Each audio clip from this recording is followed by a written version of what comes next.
This month's Where Did the Road Go is sponsored by Allison Cook, Lindsay Trebet, and Super Inframan. If you'd like to help support the show, you can do so at wheredidtheroadgo.com. And now our show. Transmission start. Welcome to Where Did the Road Go? Join us as we wander off the path and explore lost history, consciousness, the paranormal, unexplained mysteries, alternative thought, and much more. We are present on the web at wheredidtheroadgo.com. Now here is your host, Seriah. Welcome to this edition of Where Did the Road Go? And tonight I have with me Michael Parish, also known as Zero the Hero in the Magonia research group who we had on last week. How you doing, Mike? Good. And you didn't get into any of your personal stuff last week because, as you told me, it would have taken up the whole show. So we're just going to do a show on your personal experiences. All right. So you want to go back to the beginning and kind of lead us along a little bit? All right. First off, a preface and a disclaimer. Preface is I and both of my parents are Rh negative blood type. Really? Yeah. Disclaimer is I know it's a Fortean trope, but I researched it in depth about a year ago, and my conclusions were very inconclusive. I don't know if it's relevant at all or not. But for those who believe it is, yes, we are Rh negative. Yes, we have the physical characteristics associated with being negs. Like what? Pale complexion, reddish hair, hazel eyes, the Celtic toe, elf ears, high forehead, etc. With that, the family is of predominantly British Isles origin, predominantly old, pre-Germanic, pre-Roman stock, Gaelic names, according to my family research, which, again, some people see a link between that and the Fae, and by extension with contemporary Fortean lore. I don't know if there is or not. But for those who believe there is, there's that. You know, if that benefits anyone in their personal research. Right. Okay. My parents were married in 1984 in Chicago. They lived there until 1986 when they moved north to Appleton, Wisconsin, which was closer to Marinette, Wisconsin, where my father grew up. First, they lived in one house that I never saw, I never lived in. Shortly thereafter, they moved to the house I grew up in, which is where most of these events occurred. The first was in either late 86 or 87. Prior to my birth, my father was gone for the weekend. My mother was there alone. And because of her age, this story has changed somewhat as her memory fades. But the gist of it is this. She was alone. It was at night. And she saw either on the stairs, stairs to the second floor, or in the second floor hallway, a gray shadow figure in a hooded robe. A cowl. That is all she remembers of the incident. That's just kind of ground zero. From there, I am born in September of 1988, and my experiences began very early on in my memories. There was one I call the Lost Incident. When I was very young, I was in it was a weekday evening. I was on the second floor of the house in the guest bedroom with my father. Evidently, I'd wanted to eat dinner up there for some reason. I looked out the window. Mind you, it was still broad daylight, and I saw something that frightened me. I don't remember what this is, what it was.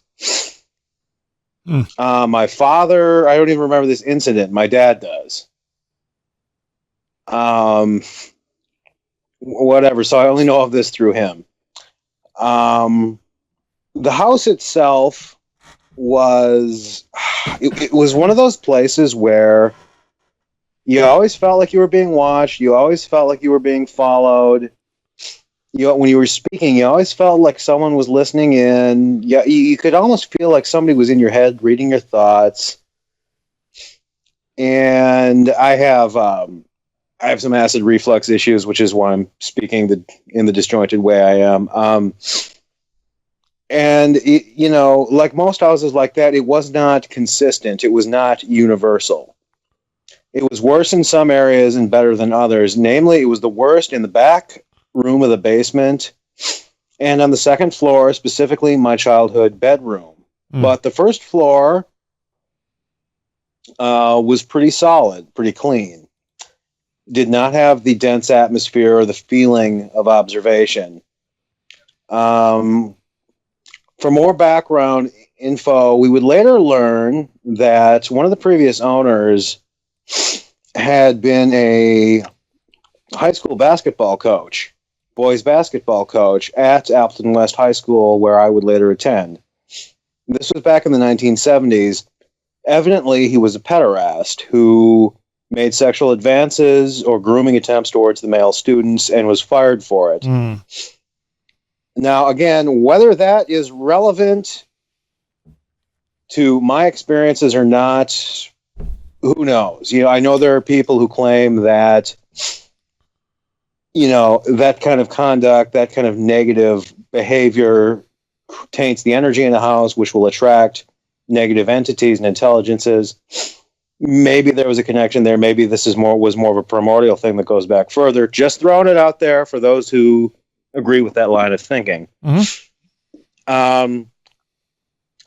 of the first things I recall, I was just, in a general sense, always uneasy in the house. I was always looking over my shoulder, always running up and down stairs, thinking something was following me. So I had to get down back to the living room, back to safety as quickly as possible.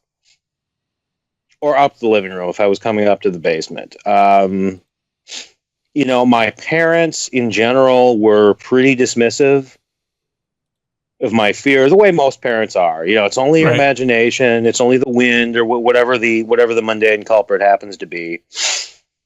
So I just kind of accepted that. I wasn't going to make any progress with them. Specific incidents, one of the first that I remember was, it was a weekday afternoon in the summer, sometime in the early 90s, and I was in the kitchen with my mother, and she was on the phone with someone, perhaps a doctor, perhaps a personal friend or a relative, and I was looking through into the living room. And I saw a series of classic shadow figures. Short, spindly, you were going to say? Oh, a series. Short, like a succession.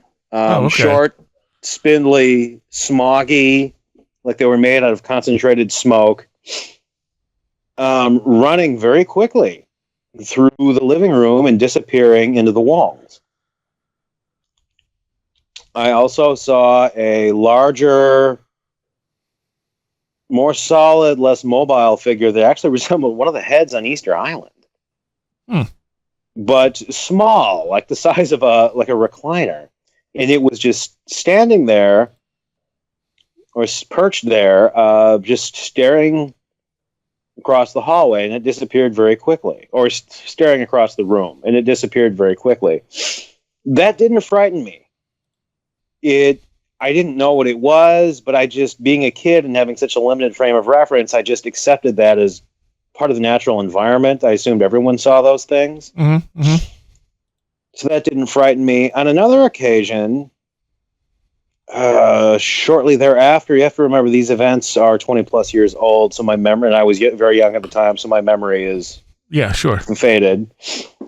I was in the living room, and I saw a very tall, very dark, featureless shadow figure just kind of trudge through the living room and disappear again into the wall, it trudged right past me. I was standing there. It did not stop. It did not look at me. It showed no interest in me whatsoever. I got the impression that it was old and that it was female, or at least it had a feminine quality to it. And again, that did not scare me. It was just another thing I brought up. I remember bringing it up to friends, very casually, very matter of fact. Those events didn't scare me. But the shadow figures, I have two more recollections of shadow figures. The one was one incident. I was in my parents' bedroom at night. They were getting ready for bed, and I don't remember what I was doing in there. The lighting was dim, and I saw the shadow spiders crawling up and down the walls very fast, very rapidly. They were insubstantial. They were staticky. And again, did not frighten me. It was just another thing. The fourth shadow creature incident I have was, I think, around the same time period. I was sleeping on the floor of their room next to their bed. For obvious reasons, they tolerated that. They didn't like it, but they tolerated it. And I remember they were asleep. Lights were off. There was a little bit of light through the window, and through the hallway, and the door was open, so I could kind of see under the bed, across by the doorway, by the entrance to their bedroom. And I remember laying there and seeing these tiny little humanoid shadow figures, like the size of little green army men, walking around. Walking around in the dim light, stopping, forming circles, as if they're standing in circles, as if they were having a conversation, and things like that. They had no distinct features, just little black, maybe inch-high little people. And again, it didn't frighten me. I just kind of watched, fascinated, for a while. And then I don't remember how that episode ended, if they just disappeared or if I looked away or whatever. And how old were you at the time? Single digits. Okay. 6, 7 at the most. What do you make of it now? I have no idea. Okay. I honestly, I wish I could tell you. I can't. But, it is what it is, and it was what it was. I wasn't the first to have those experiences, and I won't be the first to have them, Yeah. But moving on, I remember as I got older, things got worse. I remember in the summer of 1996, my fear had grown so intense in the house at that point, not because of the specific incidents, but just the general vibe that I lived under. My father had taken to sitting in my room in a recliner at night, waiting for me to fall asleep, at which point he would get up and go. So there was no real attempt to address this phenomena. What was causing it? Was it entirely psychological on my part? Or was there actually something in the house? It was just little rubber band kind of non-fixes. And I have no resentment over that now as an adult looking back. But anyway, on one such night, I'd fallen asleep and I'd woken up. And I looked over, and in the dark, I saw a figure sitting on the chair, which I just assumed was my father. But then I looked closer, and I realized it wasn't. It was wearing his clothing, the same clothing he'd worn that day, but the clothing was ripped. It was torn, faded, and the figure itself was... had like brownish, almost like tree bark colored skin. It was emaciated, large bug eyes,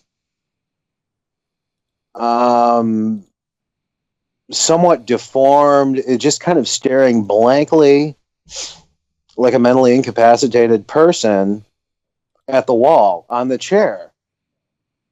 And it was just creepy. But again, for some reason, it didn't frighten me as such. It just kind of ended.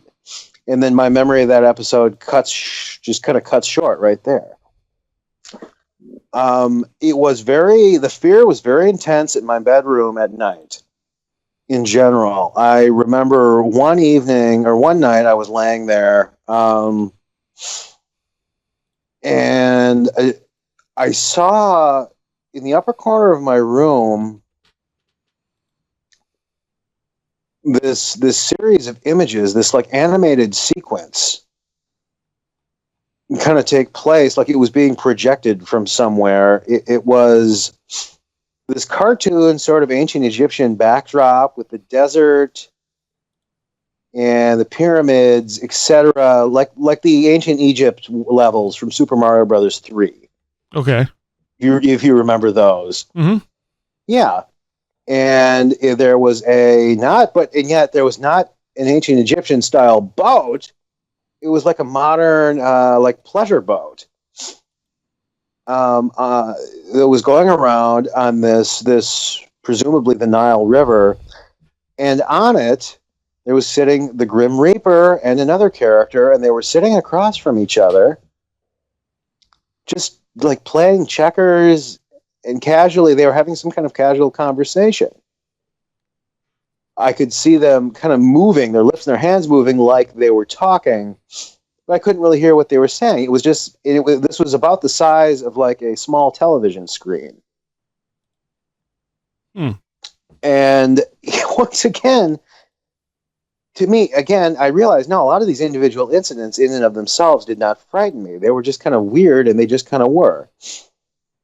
But I remember I used to look into the closet across the room, and I used to see little shadow movements in there, indistinct forms kind of forming, moving around. Perhaps those could have just been optical illusions, caused by just staring in the darkness. But yeah, those nights were always frightening. It's weird that you had that fear, but when you had the experiences, they didn't scare you. No, yeah. It was bizarre.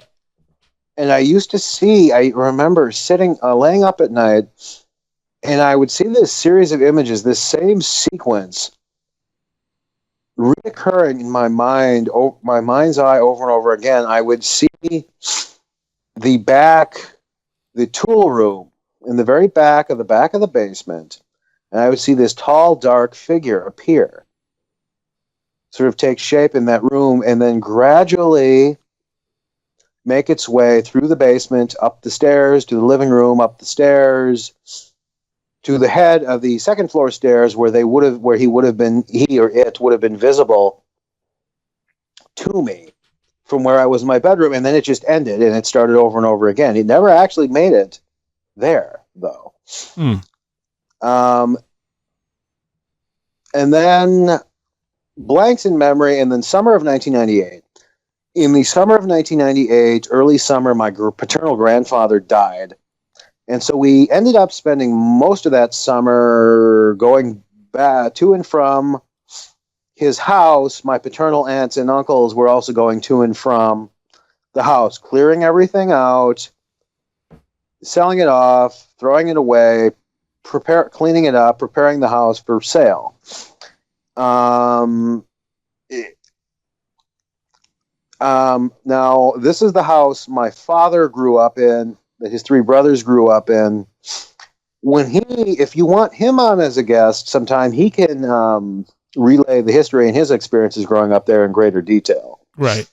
But for now, I'm just going to focus on how it related to me that summer. This house, at least then, had the same character as the house I grew up in. But even more so, and even more pronounced.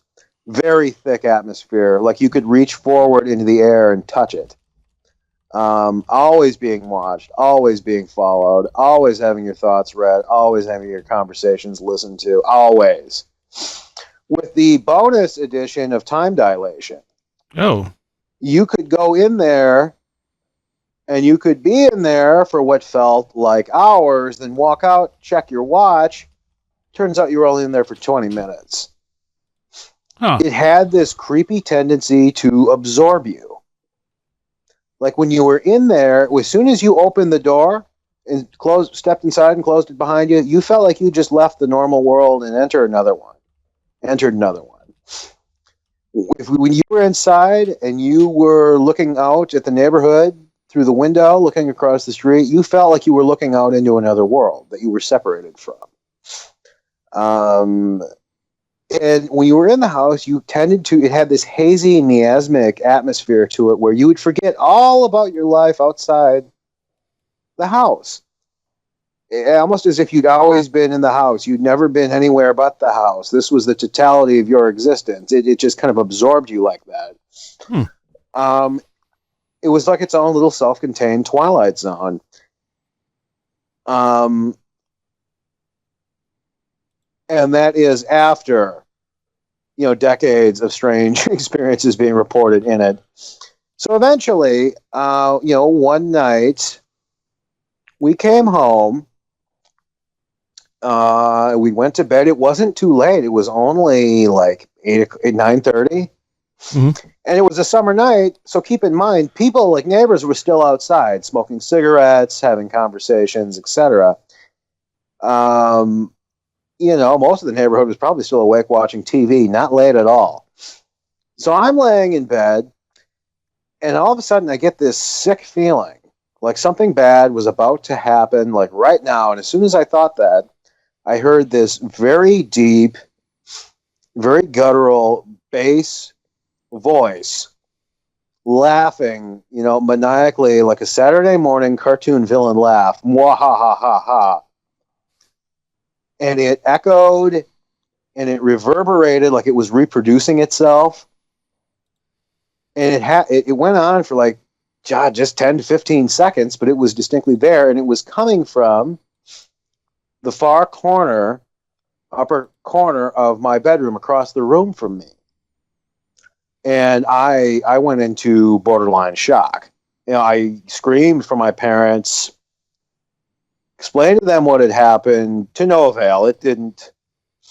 Fell on deaf ears. They screamed at me for interrupting their sleep, and then they said, "Oh, it's just the neighbors outside joking around." No, it wasn't.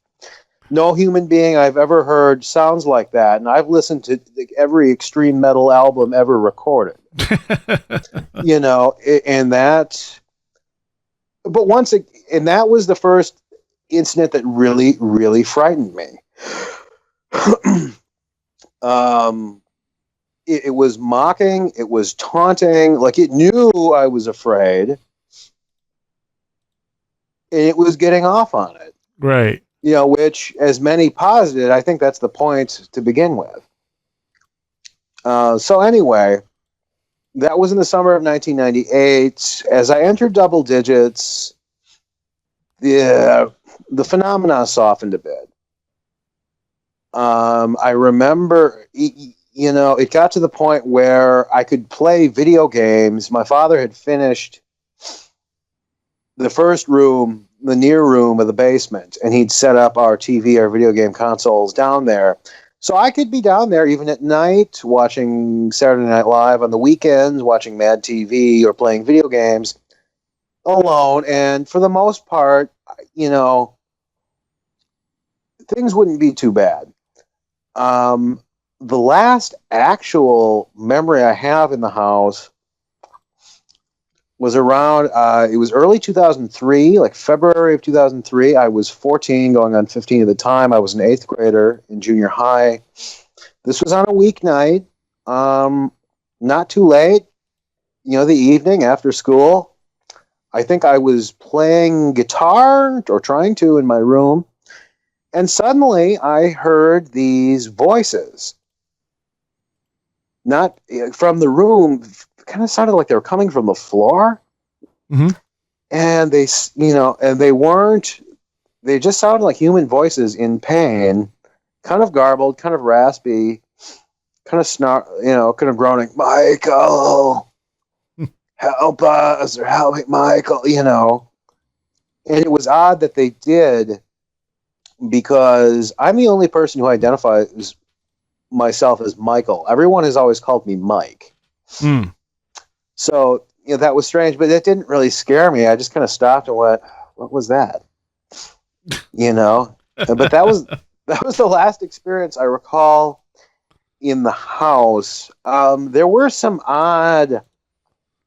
another odd component to my childhood was I always felt intuitively drawn to Fortean phenomena in general, growing up. I remember one evening when I was maybe 3 or 4 coming down from the upstairs. My father was watching PBS. It was a made-for-TV documentary about what I would later learn were alien abductions. Oh. On PBS. And they had the cheesy reenactment of two teenage girls wandering in the woods at night. Hey, Kayla, has Johnny called you back? Yeah, hey, what's that up in the sky? What's that? And they had this really very poorly done practical effects sequence of a flying saucer floating in space with the dramatic narration, and I didn't know what that was at the time. And yet I was drawn to it. I was like, oh, this is weird. Mm-hmm. This is something else. This is kind of ominous. If I ever get the chance, I'm going to look into this, whatever this is. And I remember there was another night I'd come down from my bath, and there he was watching another PBS documentary about angels, which years later, I actually looked it up online, and it was made in 1994. It was called In Search of Angels, hosted by the actress Deborah Winger. And they showed, these medieval paintings of demons and things like that, and it frightened me. But at the same time, there was definitely a pull. Right. So there was even from an early age, there was always kind of a pull towards these kinds of things, kind of like it was scripted, or kind of like I was being groomed to eventually do what I do now. Right. I'm trying to think. I remember as an adult, we moved across town when I was 15 in early 2004. And the experiences stopped. As an adult, I've had 2. One I shared with my father. Well, more than that, but in addition to the ones I told you on my last appearance. One I shared with my father when we were at our cabin, and this was in the early 2010s. I was in my early 20s. In our cabin in Marinette County in northern Wisconsin, we were standing at the foot of the driveway, looking down the street or down the rural road, and we saw this I could only call it a terrestrial constellation of red lights. Small red lights clustered together, kind of hovering in the air, not moving a great deal, just kind of twinkling in place. Kind of like Christmas tree lights without the Christmas tree. And we just kind of stood and watched this low-key light show for maybe 10 to 15 minutes. And then we went, whoa, what the hell is this? Eventually we got kind of bored with it. We went back to the cabin, and then we walked back to the end of the driveway, and it was gone. And that's all that really came of that. Another experience, this was several years ago. This was in nearby Greenville, Wisconsin, which until recently had been a rural farming community, but it's since real estate developers have gotten their hands on it and turned it into kind of a subdivision-y sprawl. It was one night, my cousin and I were at a friend's house. We were driving home. Had to have been 11, 12. It was a Friday night. We were driving home, and we look up in the sky, and we see I'm not going to call it a winged humanoid, because it wasn't very human-like. but it was a large black winged figure. Did not appear solid. Did not appear three-dimensional. It looked like a black-colored pencil illustration. Flat. Like something out of an Edward Gorey illustration or a Charles Addams illustration. It had that Who Framed Roger Rabbit vibe, wherein like an animated image is juxtaposed onto the three-dimensional, the normal reality, if that makes sense. Yeah. Yeah, that's what it was. We did not see a head, did not see any limbs, just a black shape, almost Lovecraftian, almost like the Haunter of the Dark, with wings. And if I recall correctly, it wasn't it wasn't flying, it wasn't flapping its wings in a normal way. It was like flapping them in a way so as to push the surrounding air away from it. Kind of like it was swimming more so than flying. Very bizarre movements. But our reaction to it was very tepid. It was like, hey, look, up in the sky. It's a this, it's a that. What the hell is it? Oh, who cares? It's interesting, though. And we just moved on. A friend of mine pointed out to me recently that this occurred during the same time there was that supposed Mothman flap in the Chicago area. Oh, okay. You know, so they encouraged me to contact Lon Strickler, is his name? Yep. You know, with my experience, and I did. Those are the sum total of my experiences that I can recall.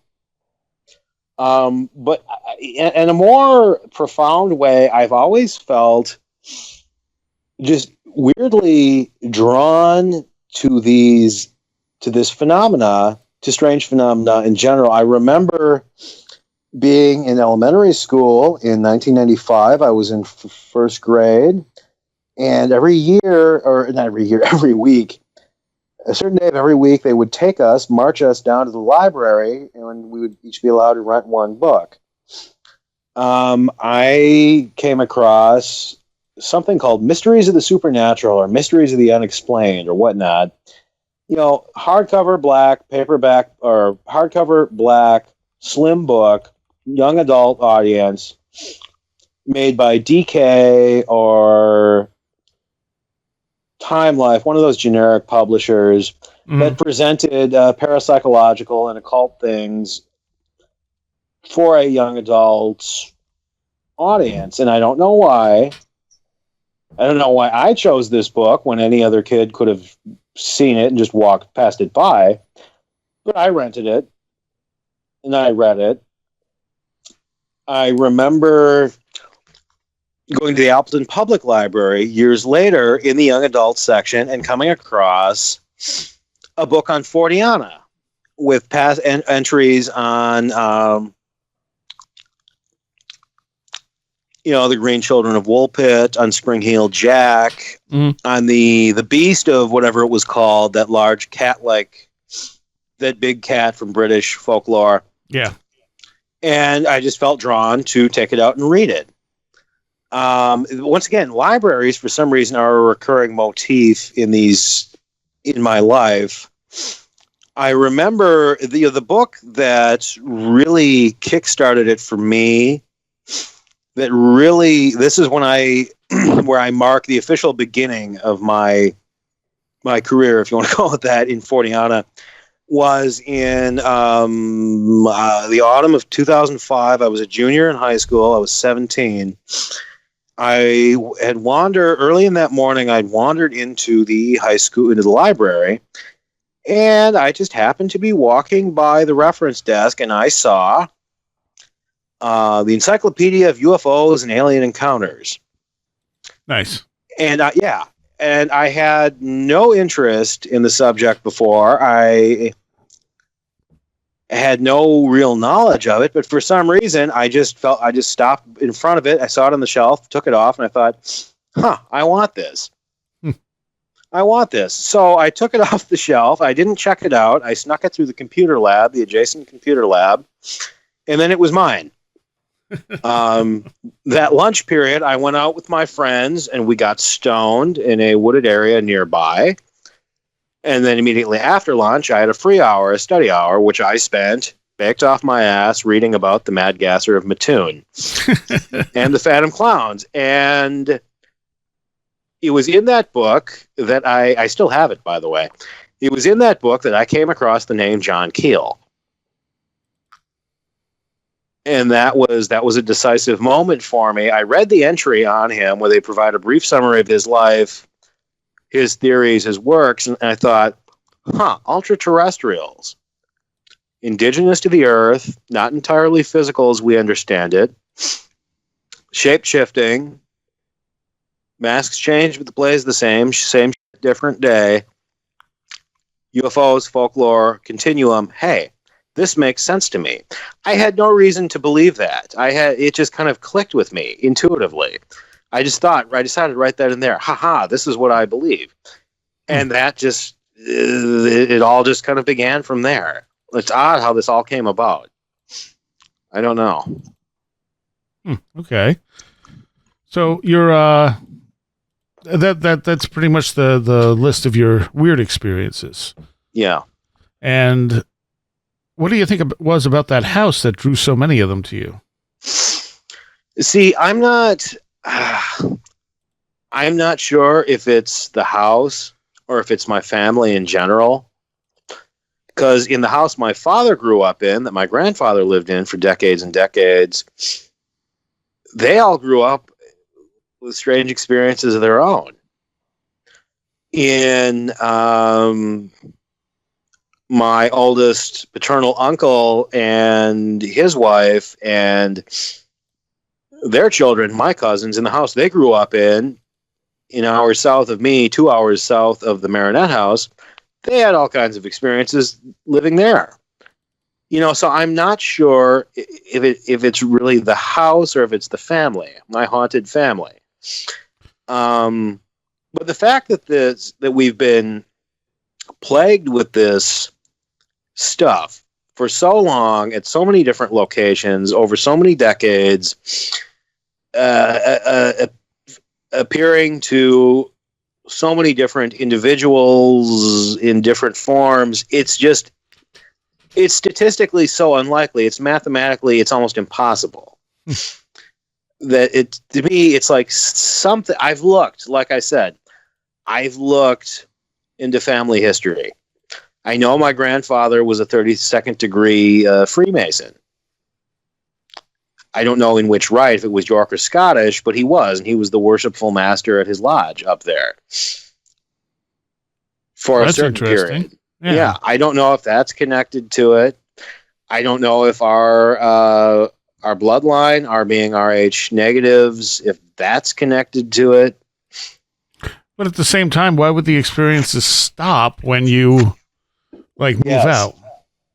Yeah, in that case, it's leads me to believe, yes, there was something specific to those locations. I can't vouch for the Marinette house. If you want, you can speak with my father if you want to know more about that. Mm-hmm. But as for the house that I grew up in, was one of the previous owners a perv with a thing for teenage boys? That's what was alleged. He was never criminally charged or arrested for anything. He was just fired from his job. Was that even true? Did he actually own and live in the house? Yeah, we think so. Could his perversions have kind of tainted the energy in the building and attracted this phenomena? Because it was negative, perhaps. But then again, why would different members of the same family all end up either growing up in or moving to and purchasing houses with weird phenomena and weird histories? Yeah. Is that just a coincidence? Or is there some weird underlying pattern to all this that perhaps Lauren Coleman could figure out? I don't know. Well, let's talk about some of the stuff you research. All right. You mentioned Phantom Clowns. Yeah. We talked a little bit about that last week. Do you want to get a little more into what you found about Phantom Clowns? You see, for the longest time, I had what's the word for it? I had seen them as just Fortean entities, as non-human, a form taken by some non-human intelligence, in the same level as Men in Black or Black-Eyed Kids or Phantom Census Takers, Phantom Social Workers, what have you. But now I'm beginning to, rethink that. It's worth noting that the original flap occurred in the very early 80s. At the time, that was the same time period when public concern for the welfare of children was ramping up. This was the same time period you had the Atlanta child murders with Wayne Williams. This was when you had, the disappearance of Johnny Gosch, the Des Moines newspaper boy. Happened a year later, but still same time frame. This was a couple years after the publication of Michelle Remembers. And so we were kind of in the earliest rumblings of the Satanic Panic. The McMartin and Fells Acres cases wouldn't go to trial for another couple of years, but I think the alleged incidents that they were being charged with would have occurred during this time period. So that definitely seems to be a motif of the era. Now you could say that the Phantom Clowns themselves were a tulpa-like manifestation of this collective fear. But recent things I've uncovered have caused me to doubt that. Have caused me to think that perhaps there was a human agency involved. One thing that is overlooked is that in some of these cases, there were reports not just of clowns, but of other characters, of grown-ups in like Halloween costumes, of superheroes, and animal mascot costumes, bunnies, etc. And that is somewhat consistent with the descriptions given in the children's testimony in both the Fells Acres and in the McMartin preschool cases. Now, I don't know about you, but for years I had just dismissed the daycare center fiascos of the 80s as just that, as just hysteria, as a witch hunt. Mm-hmm. But now I'm beginning to soften on that somewhat because of what I've discovered. I've noticed that in both cases, the children alleged adults in cartoonish costumes, in bunny costumes, in superhero costumes, and in clown costumes. One thing that is disturbing, there is one disturbing link that stands out to me, is in Malden, Massachusetts, was the home of Fells Acres Daycare School, and it was the home of the Emerald family, including the oldest son who got hit the hardest legally, Gerald Emerald. Now, that's about 7 minutes from Brookline, where the Phantom Clown incidents originated, where they were first reported. And once again, at the trial, there was a child alleged that Gerald Emerald, who was convicted in 86, but released in 2004, and he's been out ever since. I'm not saying that disparagingly, because this is just speculation. But one of the children alleged that he was there in a clown costume, and that he subjected them to sexual atrocities in a clown costume.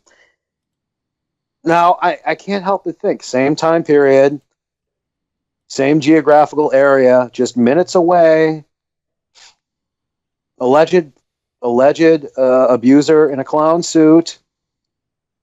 Right. Other guys in clown suits trying to pick up kids. I'm just throwing it out there. Maybe there's a link. I don't Hmm.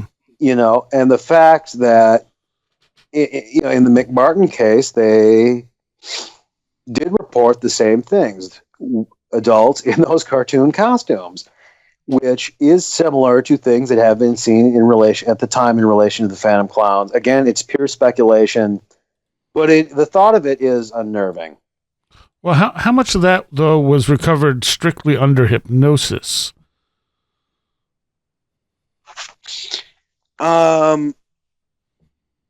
Hypnosis, very little of it. It's my understanding, having read Robert D. Hicks' In Pursuit of Satan, or In Search of Satan, Police and the Occult, which was published in 91, if you're familiar with the title. No, not a fan. Oh, okay. And other books on the topic, that at least in the McMartin case, most of the children's claims did not rely on hypnosis. They relied on basically aggressive, kind of forced, coercive tactics. Like, we know they did something to you. Now fess up. You've nothing to lose by hiding it. Okay. On the part of child psychiatrists and prosecutors, etc. Like I said, it's just speculation. Okay. What other? I know you said you study a lot of stuff from the 80s. Why the 80s in particular? I don't know why. Beginning when I was in my very early teens, tween years, I took an interest in two things: fantasy role-playing games and metal music, both of which had their heyday in the 1980s. And it was and both of them were very controversial at the time. Mm-hmm. They weren't really related in and of themselves, but they were controversial, and they were both targeted by generally the same moral watchdog groups, and they were blamed for the same kinds of things. And it was just through my interest in those subjects that I kind of discovered these controversies. Like I said, I don't know why. It's just one of those other things that was chosen for me. It just feels like it was chosen for me. And like I was telling you, I mean that describes me as well with metal and role playing games and stuff. When I was in 6th grade, some group had come in. We were playing Dungeons and Dragons and other role playing games after school, in the school, and it was like supervised by teachers and stuff. And at some point, this group came in trying to say that it was satanic and we weren't allowed to do it, and they were trying to get it removed from the school. They failed ultimately. Yeah. I don't really know what it was. I just remember my parents being rather upset that somebody from outside the school district was coming in telling them how to raise their kids, I would guarantee that was probably Patricia Pulling's BADD, Bothered About Dungeons and Dragons. Yeah. She was the mother of Jim Pulling, the 16-year-old who committed suicide in Virginia in 1982. And then she launched this, kind of decade-long campaign against the game. What's interesting is, because growing up in Wisconsin, you probably remember TSR. Yeah. Yeah, they were founded and headquartered in Lake Geneva, Wisconsin, which is actually not terribly far from where I am. And Gary Gygax, I don't know about Dave Arneson, but Gary Gygax lived there his entire adult life. The game itself was published out of Lake Geneva until 1998, when TSR was purchased by Wizards of the Coast, but that's another story. I forget, there was a role-playing industry figure at the time, Michael A. Stackpole. Okay. Who, it was alleged that he had went to a woman, an anti-D&D campaigner's house at some point. I bring this up because he lived, and I think he still lives in Wisconsin if he's still alive. And he was very honest with her, telling her, yes, we're all Satanists. We're into the dark recesses of occultism. And yes, this is very much a propaganda technique, platform or a vehicle for indoctrination, what have you. I doubt that occurred. But that said, I do think in the late 70s and the early 80s, I do think Gygax was aware of popular occultism of the time. If you go back and you read the old deities and demigods and other materials, you'll find there's references to the astral plane and to various, Oh, yeah, definitely. Yeah, but do I think he actually believed in those things? Do I think he was actually promoting a belief in them? No, I think he was drawing on them because he thought they were entertaining ideas. The same reason he drew on old pulp fiction and, on old mythologies. I don't think there was any agenda there. It was, and I mean, the other TSR games were nothing like that. You had Gamma World and Boot Hill and things like that. Yeah. Actually, I'm trying to think what other. I don't. Most games of the era really weren't like that at all. Either Traveler. Yeah. Call of Cthulhu, but that was based on Lovecraft's writing. That wasn't based on real world esoterica. Yeah, when did that start though? Isn't that later? That was a Chaosium game that came out, I think, in '81. Oh, really? Okay, yeah. I didn't realize that. I mean, the only game of the era that I could actually pin any actual occultish qualities to would probably be RuneQuest. Greg Stafford's RuneQuest, because he was inspired by Joseph Campbell, Mercy Eliade, and he was very into ancient history, antiquity, into shamanism, ancient religions, things like that. So there you could argue that there might have been some weird substance to that, but still it's shot through that 1920s, 1930s pulp fantasy filter. So don't look too deep into it. And I mean, the Dungeons and Dragons stuff was very materialist, which, things like the occult are not. It kind of takes those ideas and makes them material things, kind of like a lot of TV shows like to do. Mm-hmm. And it's not anywhere near the same thing. And I'm also not saying that the occult is a bad thing. I mean, no. It depends what you're doing with it. Yeah, I mean, see, because I grew up, I had my childhood primarily in the 1990s. Mm-hmm. And by that time, the Satanic Panic had faded.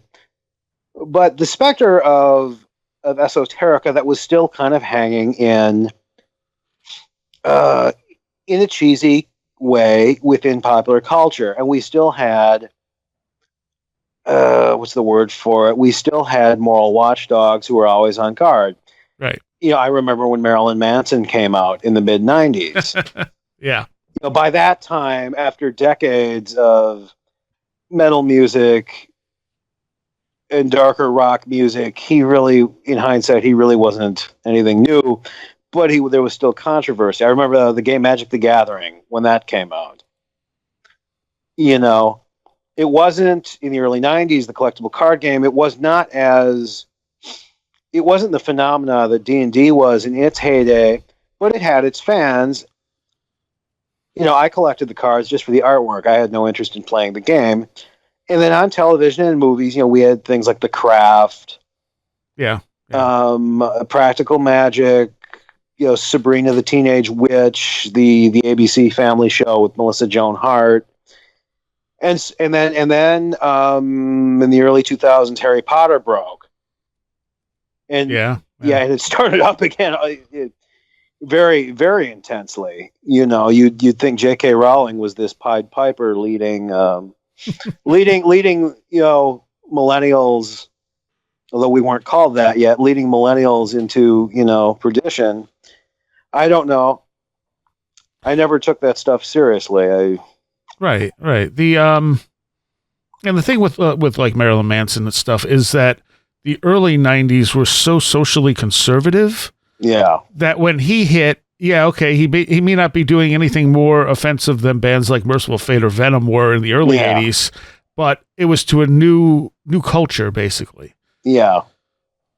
And you had the same type of thing happening with like UFC coming out. UFC was banned from like pay-per-view when it started. I remember that when UFC was underground, when they had Ken Shamrock and Frank Shamrock, Boss Rutten, those guys I used to see like the VHS tapes of UFC at the local family video location. Yeah. And it looked really intense, really bloody.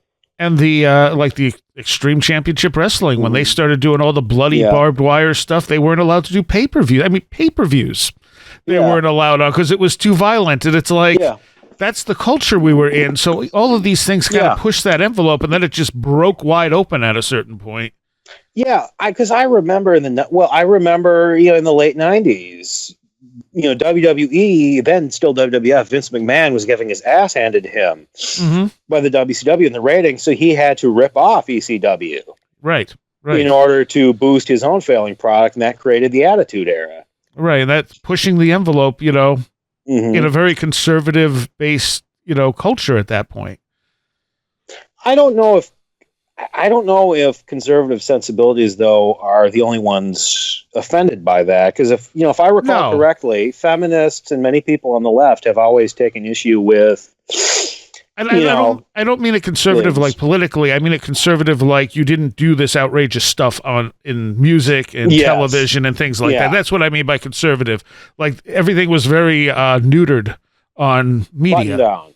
Yeah. I mean, like I said, UFC and ECW, they couldn't get on pay-per-view. It's not like they were trying to get on regular television. And they had to tone it down, both of them, in order to get on pay-per-view. Yeah. I think we've kind of drifted far from a little bit here.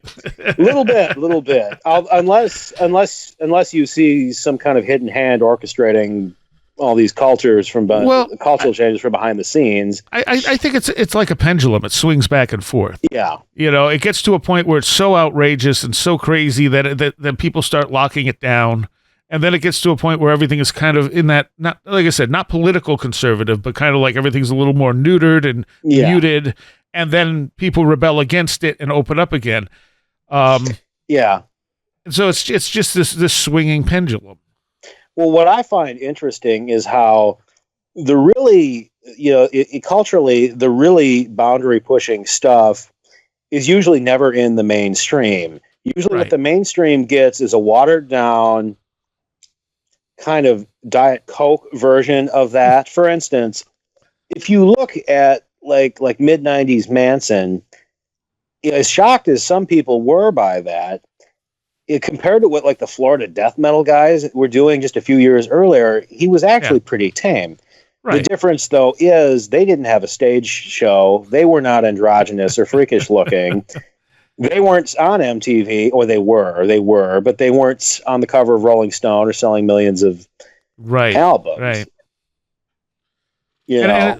And it seems like all that stuff also just becomes the scapegoat. So when you go back to the Dungeons and Dragons stuff, now her son killed himself, but it had nothing to do with the Dungeons and Dragons, correct? No, he was depressed. He was one of those nerd kids who's like, their intellect is a burden. Like there's too much pressure for them to become the next Einstein or the next Tesla. I agree. It's scapegoating, but. And at that time, you had all the backward masking stuff, or Metallica being blamed for a kid killing himself because there was a Metallica tape in the car when he did it. Just like parents at that point not taking responsibility for their kids. You saw the same thing with like Columbine. Yeah. When it became Marilyn Manson in video games and KMFDM, it wasn't that the parents weren't paying attention to what's going on with their kids. No. Yeah. Well, like the Eminem lyric from The Way I Am from years ago, when some dude's getting bullied and shoots up his school and they blame it on Marilyn and the heroin, where were the parents at? Yeah. Yeah, that memory, I've never cared for him as a performer, but that lyric has always been engraved in my memory. But yeah, I don't know. 40 in research, see, there came a point in my life when I decided to just stop looking at entity contacts, entity stories, at cryptids, at creatures, because I thought, these are cool individually, but once you've seen the patterns, once you've seen, hey, okay, electromagnetism plays a great deal in this. Right. Hey, plasma. an infrasound phenomena plays a great deal in this. Mhm. Hey, there's a definite geological component to this. Once you're able to shed some light on the mechanics, on the physics of the phenomena, then you become less interested in individual cases in and of themselves, and you become more interested in the phenomena as a whole. And that's what happened to me, and that's when I started looking less at cryptids and entities and such, and more at the control system, at Valet's control system as a whole. Starting with and we discussed this somewhat on our my last appearance. Starting with contacts, visions, revelations, as experienced by artists, by intellectuals, by scientists, by statesmen and military leaders. And you do begin to see a definite recurring pattern of world change, what Hegel called world historic persons or world historic individuals, the great men of history, receiving inspiration from some bizarre external source. Right. And if you begin to tally these stories, these accounts, you begin to see kind of a matrix forming. You begin to see the scales begin to fall from your eyes, and you begin to wonder, okay, maybe we are living in a simulated, like a matrix type reality. Maybe a lot of this stuff that we see, that we know, is orchestrated by someone else. For who, by whom, for what purpose, we don't know. The cases that the Forteans usually like to bring up is the foundation of Mormonism. Right. The angel Moroni, the two shining figures in the woods. Mm-hmm. But there's so many stories like that, like the entity that identified itself as Gabriel and spoke to Muhammad. Mm-hmm. The entity that identified itself as the Comte de Saint Germain and met Guy Ballard on Mount Shasta, which led to the creation of the I Am cult.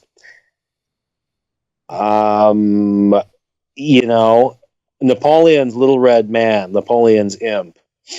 Yeah. Or the angel that appeared to René Descartes in his dream during the Franco-Prussian War. But the question is, how much of that stuff is us projecting outwards, and how much of it is the other projecting inwards? Yeah, I know it's a very common phenomena among artists, entertainers, rock musicians, pop musicians will describe themselves feeling on stage like they've lost control and they've fallen under the spell of something else is working through them. Songwriters, authors, etc., they often describe, their ideas just kind of flashing in their mind's eye or kind of coming to them in dreams, etc. Yeah, a lot of this could just be the human subconscious working overtime. Or our higher self. Yeah, and then a lot of it, and then some of it could genuinely be an external influence. And is there any way to tell the difference? I don't know. I mean, I've tried my hand for several years as a fiction writer, and I've had experiences where I would just be laying there and I would see, I would all of a sudden these images would just start appearing in my mind's eye, unlike anything I'd ever seen, and I would kind of put them together, piece them together, and be able to piece a narrative out of them just by looking at them in my mind and kind of inferring what they might be, they might represent. Mm-hmm. And again, it's a very common phenomenon. We know that, the term music is derived from the term muse, the Greek term muse. Right.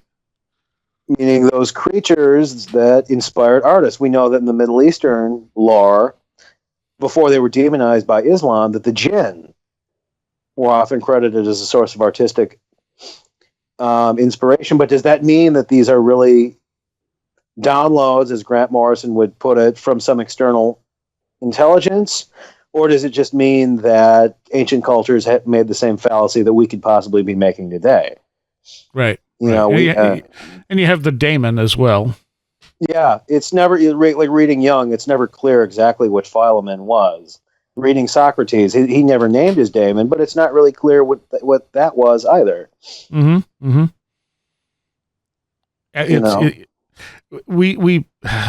We don't perceive so much of the reality around us.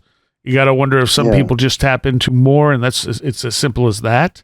And what you were saying earlier about like environment and stuff playing a part, it plays a part, but it doesn't need all of those factors in each case. Like, no, it seems like different factors can produce the same type of thing under the right circumstances. Supposing there is an external intelligence, whatever it is not made up of its body. If it has one, is not comprised of plasma or EM energy or whatever. It's just that's just one of the many things that it can harness, right, to realize its goals, to interact with us. There's one Fortean author who is not very active anymore, and his work is often overlooked. But I think that's a damn shame, because he wrote 3 very excellent books in the 80s and 90s. Greg Little. Oh yeah, Greg's still around. I know. Oh, is he? He just put out a book with Andrew Collins in the last 6 months. Oh God, where have I been? I'm out of the loop. But he's working more on ancient cultures in North America at this point. Okay. Because he really, in Grand Illusions and People of the Web, he really did pick up where Keel left off in analyzing the physics, what I call the physics of the phenomena. He started with the electromagnetic observations that Keel made. He expanded it to include plasma, as Gordon Creighton also did in the UK, but he also incorporated magnetite. Magnetite, as it exists in the human brain, as animals have and use as like a navigational, as a compass system, he really expanded it. I don't agree with everything he says. He's dismissive, for instance, of cattle mutilations. I think there's something to cattle mutilations. Well, there's a good direction to go in. What do you think about cattle mutilations? To be honest, just before I say anything else, when you're discussing any subject in this field, it's important not to treat it as a blanket, right, or as a lump. Just as UFO is a broad term that could be a number of things. Well, cattle mutilations is a broad term that could be a number of things. Could a number of them have fallen prey to mundane predators? Yeah. Could a number of them have been victims of some weird human cult? Yeah. But for the ones that genuinely are anomalous, or that we don't have a mundane explanation for yet,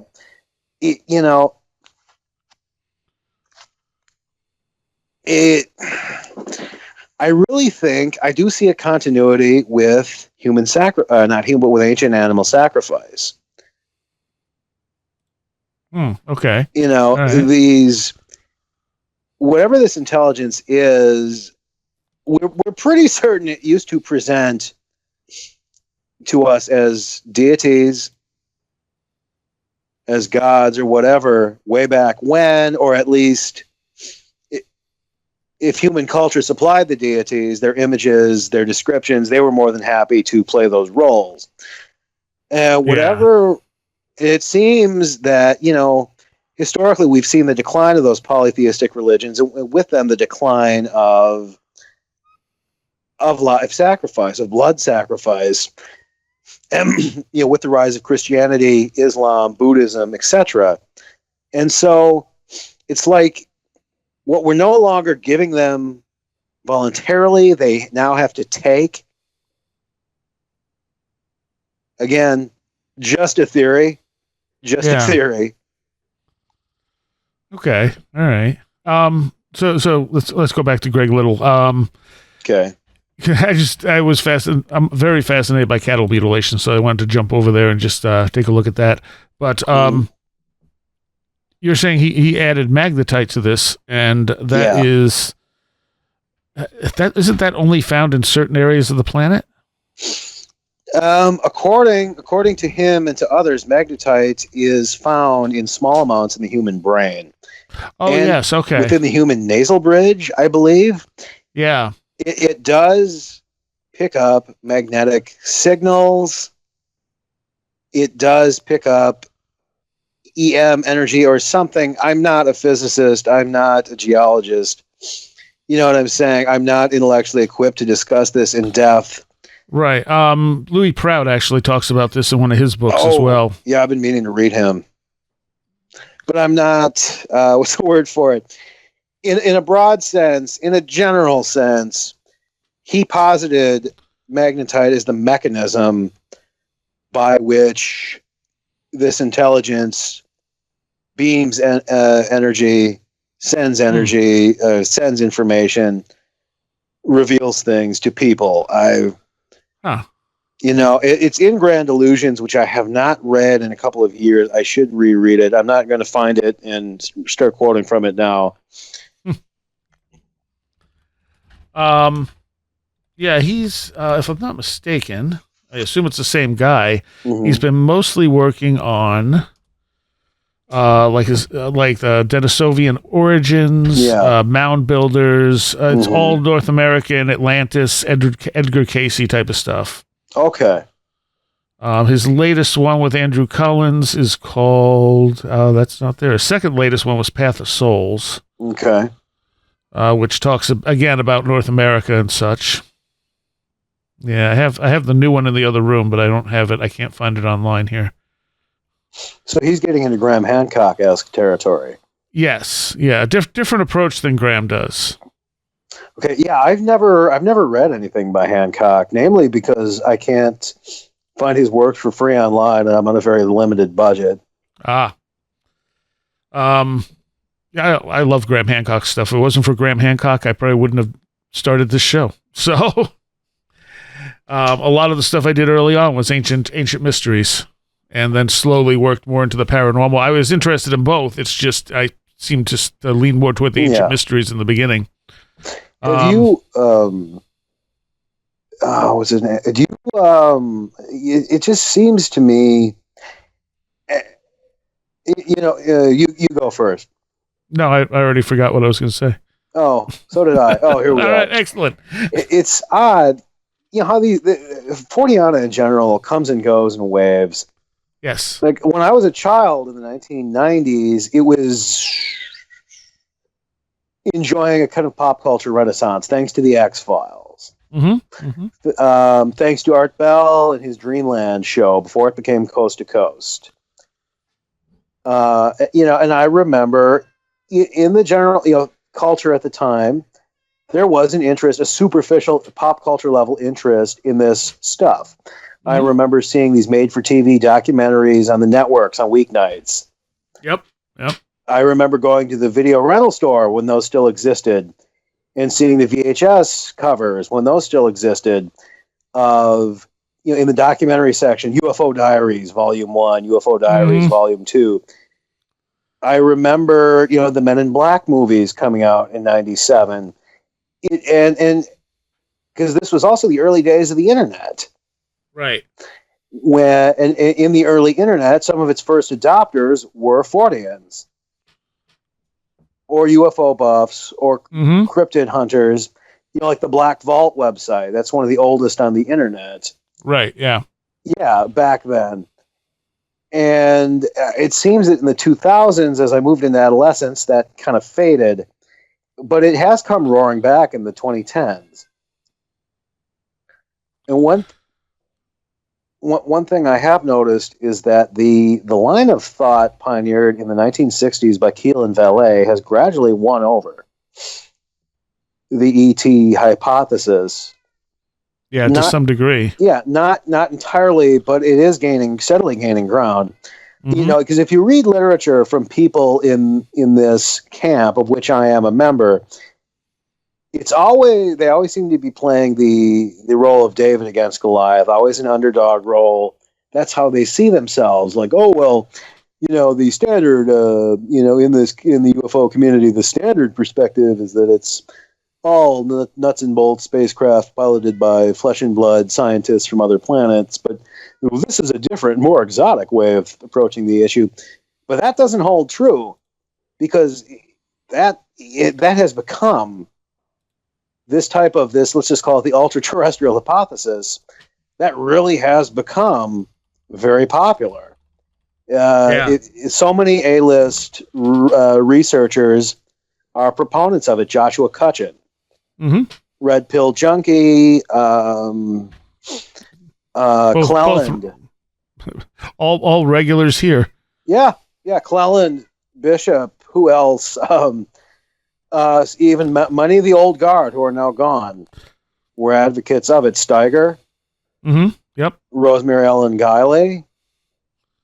There was definitely a slow shift going on, but on the other hand, you have the To the Stars people who are very, ETH. DeLonge. So it's, Tom DeLonge. Yeah. I don't mean to. He seems like an all right guy to me. I don't mean to pick at him or anything, but it's so hard taking him seriously in that capacity, because I remember him 20 years ago as the guy from Blink-182. Right. Running naked through the streets in the music video, or on stage in a diaper and all that shit. With enema of the state, getting an enema from the porn star Janine Lindmuller. Yeah. So all these years later, it's hard to shake that when that was the first time you ever saw him. It's hard to shake that image. Yeah. And his appearance on Joe Rogan did him no favors. I didn't see it. It's a mess. Is it? At one point, he goes as far as to say that all the UFO videos you find on YouTube are real. Oh. Yeah. Oh, come on. But it seems from now on, I'm just going to call it the UTH to save time. If the extraterrestrial hypothesis is the ETH, then this is the UTH. Okay. Yeah, it seems the UTH is gaining ground. Nick Redfern, who admittedly is more of like an entry level, he publishes for kind of a mass audience. He's not really. Yeah. There isn't. I don't mean to knock him, but there's not much depth in his work. It's more like kind of for the casual reader. He's been a proponent of the UTH, and because he's the most popular Fortean on the planet, that means a lot. Yes. Yeah. Well, even when you look at the Bigfoot community, there are more and more of the flesh and blood Bigfoot people slowly going toward maybe it's not just a flesh and blood thing, which eventually will end them in the ultra-terrestrial camp. I mean, Lyle Blackburn, who was a diehard flesh and blood guy, the last time I had him on, admitted that, well, maybe there's something more to this. And I was like, okay, good, Yeah, like the cryptid community in general is gradually drifting to this position. I think the main reason the UFO scene has adopted it more thoroughly is because the guys who invented this line of thinking wrote specifically for the UFO audience. And so we were exposed to it first. And it's best articulated within the context of the UFO subject, more so than it is in other ones. Yeah, although Keel did write a lot about cryptids, too. Yeah. Personally, I'm open to the idea of there being hidden life forms, not manifestations from the super spectrum, but biological organisms that have always been here that we don't know about. I'm somewhat open to the Hollow Earth theory. Yeah. It's weird seeing this play out in popular culture, and you're going to laugh at me when I bring this up, but have you ever seen G.I. Joe, the animated movie from 1987? No. Yeah. That movie, even though it's a children's cartoon designed to sell toys, designed to cause tantrums in toy aisles, that thing is just riddled with Fortean motifs. Really? Yeah. Yeah. You have the main antagonist is this civilization of reptilian humanoids. So there's one thing. Okay. Called Cobra La. Okay. Lame title, but that's what they were called. Driven underground by the Ice Age and the rise of man. So right there, Mactoni's crypto-terrestrials have been living under the Himalayas the whole time. So once again, the Himalayas, you think Shambhala, Agartha, Right. again, there's a trope there.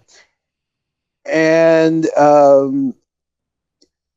you have themes of genetic engineering. You have the antagonist, Serpentor, who is supposed to be a genetically engineered Superman created by a psychic download that the leader of this Cobra La race pumped into the mind of Dr. Mindbender, the Cobra organization's resident mad scientist.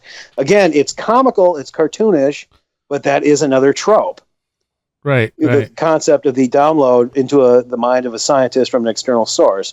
And it's just so bizarre how these motifs show up in the weirdest places. It's almost like, maybe reality really is a scripted simulation, just an ongoing soap opera with the same writing team, just regurgitating the same mathematically limited number of tropes over and over and over again. Like that website, tvtropes.com. I haven't seen that. Where they catalog and they define all the tropes that you see in movies and TV shows, in animation. Maybe, because there is a lot of recycling. Almost everything you see in entertainment is recycled. Maybe our own reality is a scripted show and they just keep recycling the same tropes over and over again. Just tropes from the same list that you see on that website. It's scary. There's the occasional movie you're saying that goes completely outside that, like something like Cloud Atlas, for instance. Yeah. Which is just completely different from anything that's ever been done before. Yes. But yeah, most things are just recycled from one thing or another. There's not a lot that's new. Every once in a while, someone has a really new idea, and you go, "Yeah." What? And it usually gets rejected right away. Yeah. It's like, what's this? This isn't what we expect. Yeah, but there are some. To be fair, some genres more than others. For years, I was a huge fan of B grade horror flicks and exploitation flicks, especially from the 70s and the 80s. That glut of slasher movies from like 81, 82, like The Prowler, Sleepaway Camp, My Bloody Valentine. Right. Oh my God, is that's almost frighteningly trope dominated to the point where there's no originality at all. Or going back further, a lot of those weird, in like so many of the, what am I thinking of? So many like B movies from the 50s, drive-in movies, your Saturday night creature feature chiller theater titles. The same thing. Yeah. Even and not just in the like bottom tier of filmmaking either. Like how many rom-coms are there where the female lead has the snarky, eye-rolling, hands folded over her chest, man-hating best friend advisor? He's not for you. He doesn't listen to you. Yeah, and it's much easier to make a movie that's already been made before that people that appeals to people. It's like you change up the characters, you add some different stuff in, but you follow the same format. Yeah, or the like the hotshot young lawyer or manager or something else, whatever. He gets in some legal trouble and his community service sentences to coach a struggling little league team. And of course, there's always that one kid that stands out as being particularly angry and misbehaved, and of course he bonds with that kid and meets his family and sees the backstory outside of the context of the sport. It turns out that kid's actually the best one on the team. He's the star player. Oh, yeah. All right, we're about out of time. Where can people find you? I don't use Facebook heavily, but I am under my real name on there. If anyone wants to add me or send me a message, I have, as I said before on my last appearance, I have Death from Ingmar Bergman's The Seventh Seal as my avatar. I do not have a Twitter. I am on Reddit under the name Illuminati322. Okay. If anyone wants to contact me on there, I do, and I don't think this is creepy at all, but I do kind of prowl and lurk on the paranormal subreddits, and I do like to engage people who have posted experiences on there, oftentimes in private messages. And I am very gracious, if I do say so myself, in engaging people, and just kind of politely, no pressure approach, just politely engaging them about their experiences. So, right. If anyone is listening and they see me on there, have no hesitation to contact me. All right. Well, thank you for spending time with us, Michael. All right. You too. Take it easy. I'd like to take a moment to thank all of my Patreons. You're the ones who make this show possible. An extra special shout out to those of you pledging $10 or more. Allison Cook, Lindsay Trebet, Super Inframan, Tim, David Moore, Vincent Trewell, The Great Change, Stone Wilderness, Luke Osborne, Rob Drummond, Alex Whitcomb, Damian Tallman, Edu Camahort, Tactical Therapist, Janet Bunderson, 36 Dingo, Maria, Sam Sheeran, Jennifer Campbell, American Rambler, Kevin, John Rutledge Foster, Eric Citron, Andy McNamara, Matthias Sumby, Dominic O'Malley, Christopher Vaughn, Riker and Stark, Sean Cosgrove, Jose A., Roger Gonzalez, Craig Cicernos, Ray Benedetto, Linz Jackson K., Alfred Tuttle, Matthew Sproul, Kevin Schreck, Patricia Giaquinta, William Lovelace, Mark Brady, Chris 646, Carla Mahoney, and James Lattimore. Thank you all so very much. You have been listening to Where Did the Road Go? This show is made possible in part from our Patreons, and we thank you and everyone listening for helping us continue this exploration of the strange. You can always find everything Where Did the Road Go related at www.wheredidtheroadgo.com. And thank you so much for your support.